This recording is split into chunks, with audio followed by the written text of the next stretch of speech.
এখন চলে এসেছি সোজা মিষ্টির দোকানে, বাঙালির ইমোশন। তো সত্যি কথা বলতে এত রকমের সুন্দর সুন্দর মিষ্টি কিন্তু অনেক মিস করি। কেরালাতে যখন থাকি তখন এগুলোকে খাওয়ার ইচ্ছে করলে হাতের কাছে পাই না, অনেক দূরে খুঁজে বার করতে হয় আমাদের বাঙালি কোনো মিষ্টির দোকান যেখানে আছে। তো যাই হোক, থাকলেও এত রকমের সুন্দর সুন্দর মিষ্টির দোকান থাকে না। আজকে হচ্ছে নববর্ষের দিন, সকাল সকাল মিষ্টি কিনলাম আর মিষ্টির দোকান থেকে কিছু মিষ্টি নিয়ে সোজা চলে গেলাম ভাইয়ের কাছে। ভাই আর আমি আজ সারা কলকাতা চষে বেড়াবো। আজ নববর্ষে আমরা কীরমভাবে এনজয় করলাম তোমরা যদি দেখতে চাও তাহলে কিন্তু আমার চ্যানেলে যেয়ে বড় ব্লগটা দেখে নিতে পারো। তো আমরা দুজন মিলে পুরো কলকাতা চষে বেড়ালাম, মনের আনন্দে বাইক রাইড করেছি।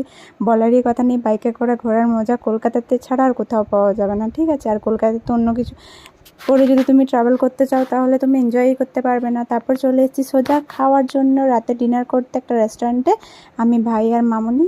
তো আজকে পয়লা বৈশাখটা আমরা কিভাবে কাটালাম তোমরা যদি দেখতে চাও পুরো ভিডিওটা কিন্তু আমার চ্যানেলে যেয়ে সাবস্ক্রাইব